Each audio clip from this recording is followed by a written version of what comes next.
BFM TV, la chaîne d'information la plus regardée de France. Prête à réagir sur n'importe quel sujet, notamment sur l'évasion fiscale. Ikea aurait échappé à l'impôt grâce à un système de transfert d'argent. Et loin d'être la seule multinationale à en profiter, Google, Amazon, Facebook ou encore Apple sont devenus maîtres en la matière.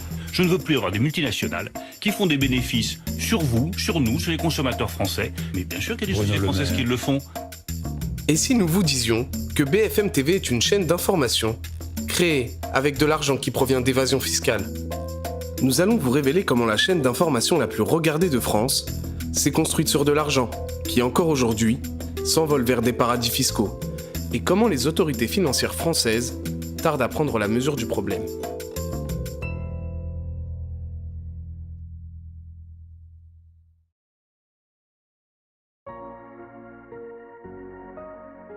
Notre enquête débute avec Maxime Renaï.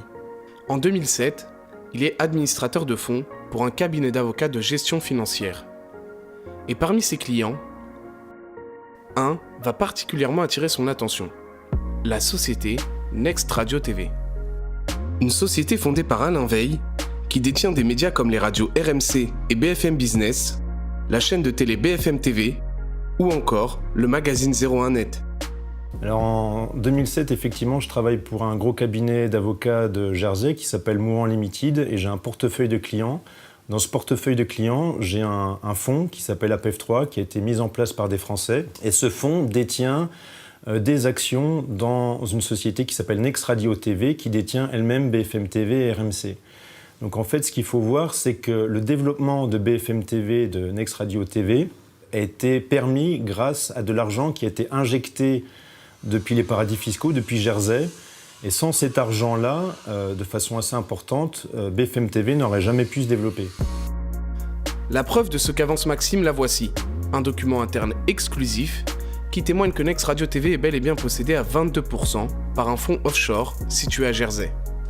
En 2009, selon ces documents, c'est 50 millions d'euros émanant de ce fonds offshore qui sont injectés dans le groupe Next Radio TV. Mais la chaîne n'est pas seulement financée par de l'argent issu d'un paradis fiscal. En gérant le portefeuille de cette société, Maxime se rend compte qu'une partie des bénéfices, issus de la chaîne de télé, vient garnir le fonds offshore. Le schéma est plutôt simple. L'argent de RMC et BFM TV par exemple est récupéré par la société mère, Next Radio TV. L'argent passe ensuite par une société aux Pays-Bas avant de s'envoler à Jersey, le paradis fiscal. En gros, c'est via ce schéma que remonte l'argent et donc qui devient non imposable. Voilà, donc imaginez tout simplement qu'il y ait de l'argent qui soit fait avec les pubs RMC, BFM TV. Peu importe que Next Radio TV soit bénéficiaire ou déficitaire, parce que de toute façon, le fonds d'investissement prête de l'argent de la dette. Donc la dette doit être remboursée, elle est prioritaire. Donc le remboursement de la dette se fait bien avec les profits qui sont faits de la pub. Et tous les ans, le remboursement se fait en passant par la société, le groupe français, ensuite la société aux Pays-Bas vers Jersey. Voilà, et tout ça n'est pas taxé puisque c'est un remboursement de dette. Comment Next Radio TV arrive à remonter de l'argent sans que cela n'éveille la curiosité des autorités financières? En fait, la société et le fonds offshore utiliseraient ce qu'on appelle un prêt participatif. Comment cela fonctionne?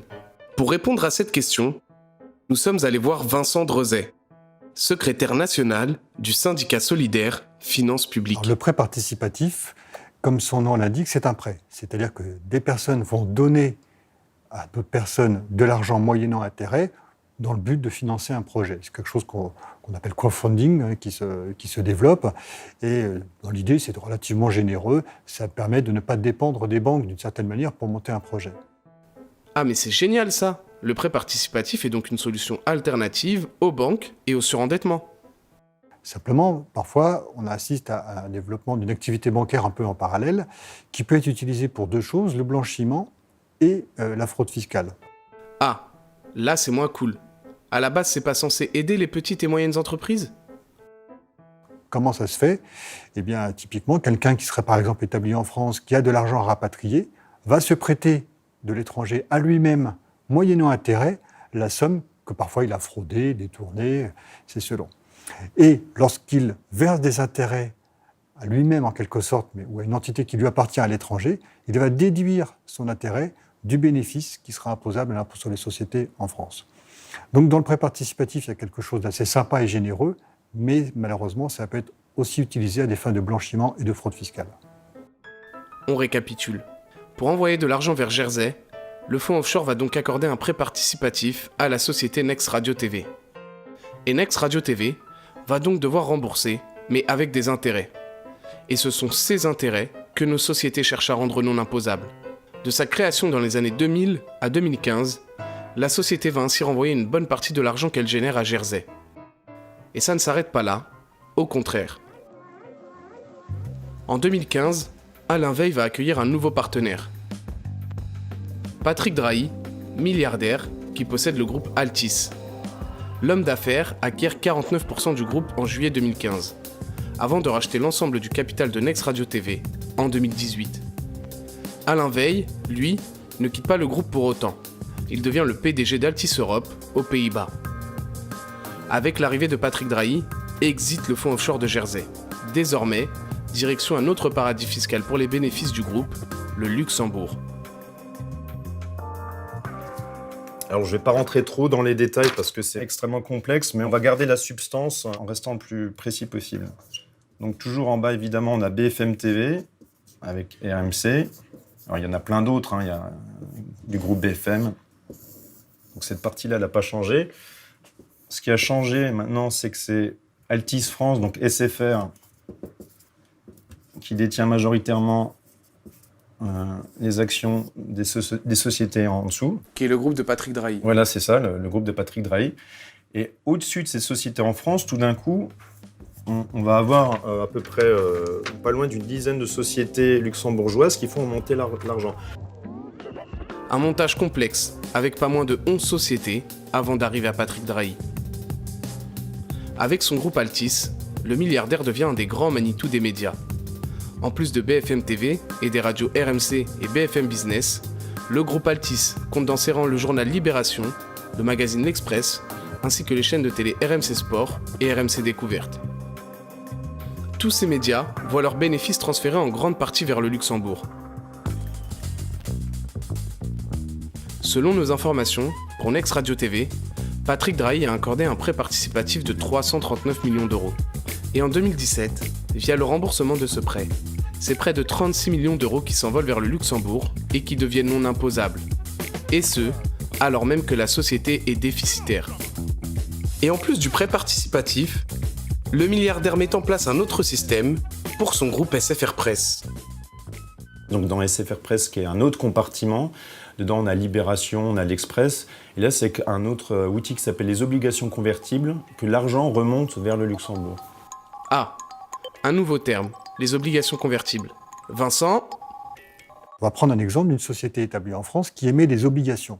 Quand on émet des obligations, eh bien, bénéficie de l'argent, mais la personne qui détient l'obligation perçoit des intérêts. On a en réalité la situation suivante, c'est qu'en France, la société qui émet des obligations déduit de son bénéfice les intérêts qu'elle verse aux obligataires, mais ces obligataires, de l'autre côté de la frontière, sont vus comme des actionnaires qui sont exonérés sur les dividendes qu'ils perçoivent.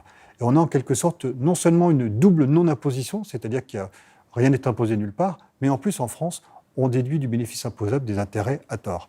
Et les produits hybrides ont été ciblés par l'OCDE comme des produits sur lesquels il y avait à la fois de l'optimisation fiscale agressive, mais aussi de la fraude fiscale. On vous l'a fait en plus simple. En gros, via le système d'obligations convertibles, Patrick Drahi injecte de l'argent dans le groupe SFR Press qu'il possède et le récupère au Luxembourg avec des intérêts qui sont devenus non imposables en France. Selon nos informations, Patrick Drahi a injecté plus de 410 millions d'euros dans le groupe SFR Press via ce système. De l'argent qu'il compte récupérer donc avec des intérêts sur lesquels sa société ne paiera pas d'impôts. Sollicités pour une interview, ni Patrick Drahi ni Alain Veil n'ont répondu à nos demandes. Mais que font les autorités financières pour lutter contre cette évasion fiscale ? Ce qu'on ne vous a pas dévoilé sur Maxime, c'est qu'il a également collaboré avec la DGSE, les services secrets français. Le but de notre espion, justement, lutter contre l'évasion fiscale. Donc la DNEF, donc la Direction nationale des enquêtes financières, c'est un peu les services secrets de Bercy. Donc je suis allé les voir, je leur ai donné des dossiers, et j'ai donc sur des clients, enfin sur des gens français, sur des multinationales, des milliardaires français, Et malheureusement, j'ai constaté que rien n'a été fait. Ce que je me rends compte assez vite, c'est qu'il n'y a pas de procédure en place. Ça m'a choqué. Il n'y a pas de procès-verbal, il n'y a pas d'enregistrement. Quand on remet des informations comme ça à des fonctionnaires, je pensais qu'on allait avoir un procès-verbal ou des informations qui seraient enregistrées. Ça n'a pas été le cas du tout. Et ensuite, il n'y a pas eu de suivi de la part des fonctionnaires. J'ai pas eu d'email, donc moi je les ai relancés, j'ai pas eu de réponse, j'ai rien eu du tout. Alors bon, j'ai ma petite théorie, elle vaut ce qu'elle vaut, c'est quand un milliardaire français développe ses activités à l'étranger, on le laisse tranquille parce qu'on considère que c'est bien pour le rayonnement de la France. Mais je vois qu'il y a vraiment, malheureusement, avec le verrou de Bercy, il y a toujours, même s'il a été aménagé, il y a toujours 2 poids 2 mesures. Et ça, c'est quelque chose qui est inacceptable. Contacté, la Direction nationale des enquêtes financières n'a pas souhaité répondre à nos questions, invoquant le secret fiscal. Mais alors, Patrick Drahi et BFM TV peuvent-ils être inquiétés par Bercy ? Pas sûr. Sous couvert d'anonymat, un agent des finances publiques va accepter de nous parler. Nous, on s'est retrouvés face à des très hauts responsables du ministère à leur dire « Nous aussi, on a des informations, sans dire les noms, ça serait bien que les procédures aillent au bout. » Parce que s'il y a une révélation qu'on n'y est pas allé, nous, on ne va pas pouvoir tenir le secret fiscal très longtemps. En tout cas, face à un président de commission des finances, on ne peut rien. Ouais, les problèmes viennent vraiment du politique, alors en fait, c'est vraiment... Ouais. Quand il y a quelque chose, c'est politique. Parce qu'in fine, pas sur toutes les procédures, mais sur certaines, notamment sur le côté gracieux, fiscal et douanier, la compétence relève du ministre. La première chaîne info de France est donc détenue par un oligarque qui pratique l'évasion fiscale. Un système qui pose question sur le traitement médiatique et la déontologie journalistique. La lutte contre les paradis fiscaux porte ses fruits, nous dit l'OCDE, Nicolas Dose. Donc, c'est quoi le chiffre le plus important ? Il y en a 2. Les dépôts bancaires, là, c'est assez impressionnant. Il y a 2 chiffres importants.